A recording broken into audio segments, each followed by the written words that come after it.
ایک تو Pakistan bar council بھی اس کی مذمت بھی کر رہی ہے اور مطالبہ بھی کر رہی ہے کہ یہ امینڈمنٹ نہیں ہونی چاہیے. بنیادی طور پہ یہ امینڈمنٹس آپ کی نظر میں ہیں کیا؟ اور ایک بڑا عام سے سوال ہے کہ آفیشیل سیکرٹ ایکٹ کا جو اطلاق ہے وہ کیا صرف پبلک آفس ہولڈرز پہ ہوتا ہے یا عام لوگوں پہ بھی ہوگا ان امینڈمنٹس کی صورت میں؟ بسم اللہ الرحمن الرحیم. عباسی صاحب آپ کا شکریہ اور ارشاد عارف صاحب آپ کا شکریہ کہ آپ نے موقع دیا. اور اس وقت پاکستان کا جو سب سے بڑا کرنٹ پولیٹیکل ایسپیکٹس بھی اس کا دیکھ لیں اور لیگل بھی ایسپیکٹس دیکھ لیں، اس کے اندر آفیشیل سیکرٹ ایکٹس پہ بات کی جا رہی ہے. کسی بھی پاکستانی کے لیے یا دنیا کا کوئی بھی شخص جس ملک کے اندر رہ رہا ہو وہ اپنے ملک کا محب وطن ہوتا ہے، اور اس کی یہ خواہش ہوتی ہے کہ اس ملک کے جو نیشنل سیکرٹس بھی ہیں، ان کے سیکورٹی ایشوز بھی ہیں، اور اس کے ساتھ ساتھ جو ہے کہ اس کے ملک کے اندر جو اس کے اینیمیز کنٹریز ہیں وہ کسی طرح انٹروین نہ کریں. اسی چیز کو کوپ کرنے کے لیے دنیا کا ہر ملک جو ہے وہ لیجسلیشن کرتا ہے، اور پاکستان کے علاوہ اس وقت 40 ممالک کے اندر آفیشیل سیکرٹ ایکٹ جو ہے وہ کسی نہ کسی صورت کے اندر چل رہا ہے. پاکستان نے یہ ایکٹ جو تھا وہ 1947 کے اندر جس طرح بہت سارے لاز اڈاپٹ کیے اسی طرح کیا. یہ انگریزوں کا ایک قانون تھا، اور اس کے اندر اس دور کے اندر یہ تھا کہ دو ایریاز کے اوپر یہ تھا. ایک یہ تھا کہ جی آپ اگر اسٹیٹ کے کسی امپلائی ہیں تو آپ کوئی انفارمیشن جو آپ کو انٹرسٹ یا اسائن کی جائے آپ اس کو لیک نہیں کر سکتے. اور دوسرا اس کا آبجیکٹو یہ ہے کہ آپ بحیثیت شہری یا آپ کی ذمہ داری ہے کہ آپ اسٹیٹ کے ساتھ لائل ہیں اور کسی بھی اینیمی کنٹری کے ساتھ یا کسی ایسی ایکٹیویٹی کے اندر انوالو نہ ہو جو آپ کے ملک کی نیشنل سیکیورٹی کے لیے خطرہ ہو. اسی چیز کو مد نظر رکھتے ہوئے دنیا کے سارے ممالک نے لیجسلیشن کی، بٹ وقت کے ساتھ چیزیں جو ہیں وہ امپروو ہوتی گئیں.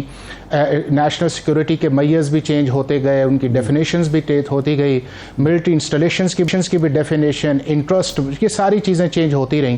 تو دنیا کے ہر ملک نے وقت کے ساتھ ساتھ اپنے ان آفیشیل سیکرٹ لاز کو چینج کیا. اور یہ جو لا جنہوں نے بنایا تھا پاکستان کے اندر، جب پاکستان نہیں تھا سب کانٹیننٹ تھا، تو انگریزوں نے بھی 1989 کے اندر اس کو چینج کیا، ری ویمپ کیا اور نئی چیزیں ڈالی، اور آج تک اس کے اندر وہ امینڈمنٹس کر رہے ہیں. اور ہمارا لا جو ہے ان کے لا سے بہت زیادہ کسی اور طرح، ان کا لا سمری پروسیڈنگز بھی پرووائڈ کرتا ہے. انہوں نے 6 ایریاز کے اندر کلاسیفیکیشنز کر دی ہے. انہوں نے ڈیفنس بھی ڈال دی ہے، انٹرنیشنل ریلیشنز بھی ڈال دی ہے، سپرین آف کمیونیکیشن بھی ڈال دی ہے، ایسفنیج بھی ڈال رہی ہے، ملٹری اسٹیبلشمنٹ بھی اس کے اندر ڈال رہی ہے. اب یہ ہے کہ جس طرح پاکستان کا ایک out dated criminal justice system ہے جو 1860 سے چل رہا ہے، جس کے اندر ہر چیز کی امپروو کرنے کی گنجائش ہے، اور یہی کام ہماری پارلیمنٹ کا ہے کہ وہ ان تمام آؤٹ ڈیٹڈ لاز کو جو 1860 کے ہیں، 1898 کے ہیں، 1908 کے انہیں بدلے. اب ضرورت تو اس چیز کی تھی کہ اس لا کو بھی بدلا جاتا کہ جو ماڈرن نیڈز کے مطابق نہیں ہے. اسی لیے اس کے اندر سرٹن جو ہے امینڈمنٹس آئیں. ان امینڈمنٹس کے اندر سیکشن 6 بھی آیا، سیکشن 7, 8, 9, 10, 11, 12 آیا. پہلے اس کے اندر یہ تھا، جنرلی آپ کو بتاؤں کہ آفیشیل سیکرٹ ایکٹ جو ہے اس کا پاکستان آرمی ایکٹ سے کوئی تعلق نہیں ہے، یہ ایک انڈیپینڈنٹ لا ہے. اور اس کی جو جورسڈکشن ہے وہ صرف اس صورت کے اندر اپلائی سویلینز پہ کرتی ہے اگر وہ اینٹی اسٹیٹ ایکٹیویٹیز کے اندر کسی غیر ملکی کے ساتھ مل کے آؤ. ادروائز یہ پاکستان کے سویلینز پہ یہ لا اپلائی نہیں کرتا. اور پرائمریلی یہ آفس ہولڈر بیریئرز ہیں، چاہے وہ پبلک آفس ہولڈر بیریئرز ہیں جو اس چیز کا ڈکلریشن لیتے ہیں کہ اگر ان کے علم کے اندر کوئی چیز آئی تو اس کو ڈسکلوز نہیں کریں گے. اور اسپیشلی یہ ڈیل کرتا ہے جو آرمی کے ایجنسیز ہیں یا آرمی کی اپنی اسٹیبلشمنٹ ہے، چونکہ وہ زیادہ سینسٹیو ایریاز کے اندر کام کر رہے ہوتے ہیں، تو اس کے اندر یہ بڑی رسپانسبلٹی ہوتی ہے کہ ان کے جو سیکرٹس ہیں وہ کسی طرح بھی باہر نہ نکلیں، جس سے ملک کے اندر یا ملک سے باہر لوگ جو اس کو فائدہ نہ اٹھائیں. حافظ صاحب، ایک دو سوالات جو پیدا ہو رہے ہیں وہ یہ ہیں. ایک تو یہ ہے کہ اس حکومت کو ایسی کیا مجبوری لاحق ہوئی کہ جب آپ نے یہ چیز ایمان میں لانی ہے اور ایک روٹین کے مطابق لانی ہے اور ایک وقت کی ضرورت کے تحت لانی ہے، تو اپنے اتحادیوں سے بھی چھپایا گیا، خود اپنے ارکان کو بھی اعتماد میں نہیں لیا گیا، بریف نہیں کیا گیا کہ یہ ہم کیوں لا رہے ہیں. نمبر 1 تو یہ ہوا. دوسرا یہ ہے کہ جو تحفظات ہیں لوگوں کے وہ یہ ہے کہ ماضی میں ہوتا یہ ہے کہ کسی شخص پر، کسی گروہ پر یہ الزام لگتا ہے کہ وہ کسی میں مثال دوں گا، جو حیدرآباد ٹریبونل کیس تھا، وہ یہی کیس تھا کہ عراق کی اس وقت کی حکومت سے مل کر ولی خان صاحب اور ان کے جو باقی ساتھی تھے انہوں نے ایک سازش میں حصہ لیا. عراقی سفارت خانے سے اسلحہ بھی برآمد ہوا، ان پر پابندی لگی، لیکن اس کے بعد ایک فوجی حکمران نے ان سب کو بری کر دیا، وہ آرام سے آئے اور پھر ANP کی جو نیب کی ہی جانشین تھی ان کی حکومت بھی صوبے میں قائم ہوگی۔ تو یہ تو ایک موڈ بدلتا رہتا ہے حکمرانوں کا۔ دوسرا، اس کو چھپا کر اور اس طریقے سے کیوں پیش کیا گیا کہ کسی کو بھی پتہ نہیں چلا کہ یہ اصل میں کس مقصد کے لیے امینڈمنٹس ہو رہی ہیں؟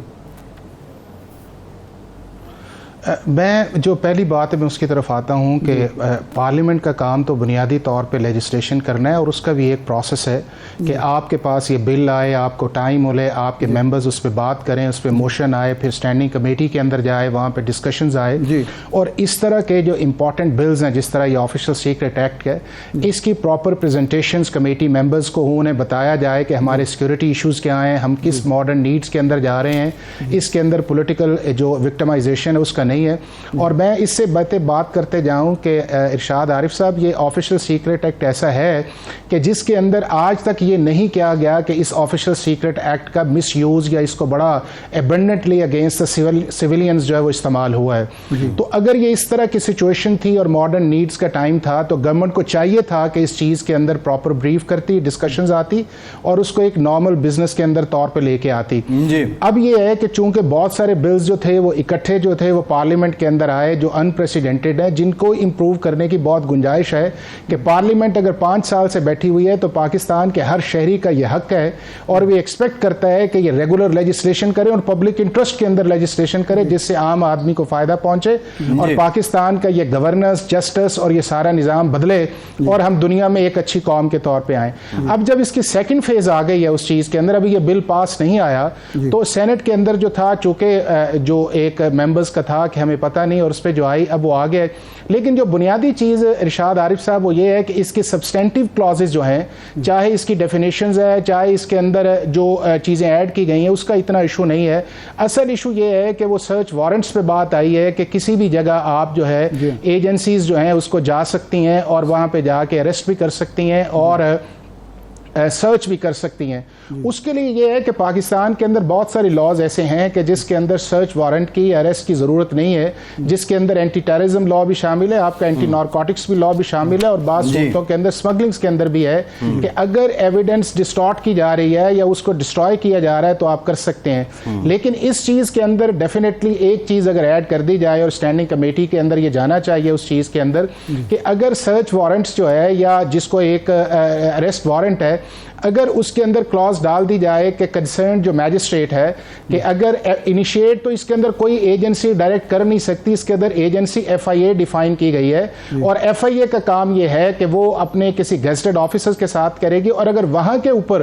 کسی سرچ وارنٹ کی اریسٹ کی ضرورت ہے تو وہ ریزنیبل گراؤنڈز لکھ کے جو علاقہ میجسٹریٹ ہے اس کے پاس جائے، جو پاکستان کے کرمنل پروسیجر کے سیکشن 103 کے اندر لکھا ہوا ہے، تو اس پروسیس کے اندر جایا جائے تو یہ اپریہنشنز دور ہو سکتے ہیں۔ لیکن سائملٹینیسلی امپورٹنٹ یہ ہے کہ ہمیں ہر چیز کو جو حافظ صاحب یہ سوال بھی اسی وجہ سے یہ سیکشن 11 ہے جس میں اینی پرسن کر کے کہا گیا ہے کہ یہ ہو سکتا ہے، تو سوال بھی آپ نے بڑی اچھی بات کی، یہی سوال اٹھ رہا ہے کہ آخر مجسٹریٹ کو یا ایک ایسے آفیسر کو گیزٹڈ آفیسر کو کیوں ایکسکلوڈ کیا جا رہا ہے جس کی وجہ سے شبہات پیدا ہو رہے ہیں۔ لیکن اس سے اگلا سوال میرا یہ ہے کہ یہ ہماری حکومت اور وزارت دفاع اس کا وزارت قانون اس کا دفاع کرنے میں کیوں ناکام نظر آتی ہے؟ یہ کیا وجہ ہے کہ وہ خاموش ہو کے بیٹھ گئے، کوئی وضاحت کی نہیں جا رہی؟ دیکھیں بنیادی طور پہ گورنمنٹ دیکھیں اس کسی بھی پاکستان کے بل کی 3 سٹیجز ہوتی ہیں۔ ایک سٹیج ہوتی ہے کہ جب آپ اسے انیشیٹ کرتے ہیں اور اگر گورنمنٹ کا بل آتا ہے تو اس کو کیبنٹ کی اپروول ہوتی ہے، کیبنٹ کی اپروول کے بعد پھر وہ اسمبلی کے فلور کے اوپر جو کنسرن منسٹر ہے اس کو موشن کے اندر موو کرتا ہے، اور چونکہ گورنمنٹ کی وہاں پہ میجورٹی ہوتی ہے تو وہ موشن جو ہے وہ منظور ہوتی ہے، اور اسپیکر جو ہے اگر ایکسیپشنل سچویشن ہے تو وہ جو ریگولر پروسیجر بزنس ہے اس کو سسپینڈ کر کے اس کے اوپر ووٹنگ کے لیے بھی جا سکتا ہے، اور بعض صورتوں کے اندر وہ اسٹینڈنگ کمیٹی کے اندر بھی جاتا ہے۔ اب اگر یہ چیز ایسی تھی کہ جس کو ہم نے لانا تھا تو اس کو بالکل جو ہے اویئرنیس کے ساتھ آنا چاہیے تھا، اس کے پروز اینڈ کونز بتانے چاہیے تھے، چونکہ ارشاد عارف صاحب پاکستان کا ہر شہری جو ہے اس کا کنسرن پاکستان کی سیکیورٹی بھی ہے، پاکستان کی لائلٹی بھی ہے، اور دنیا کا کوئی بھی ملک اپنی سیکیورٹی کے اوپر اور لائلٹی کے اوپر کمپرومائز نہیں کرتا۔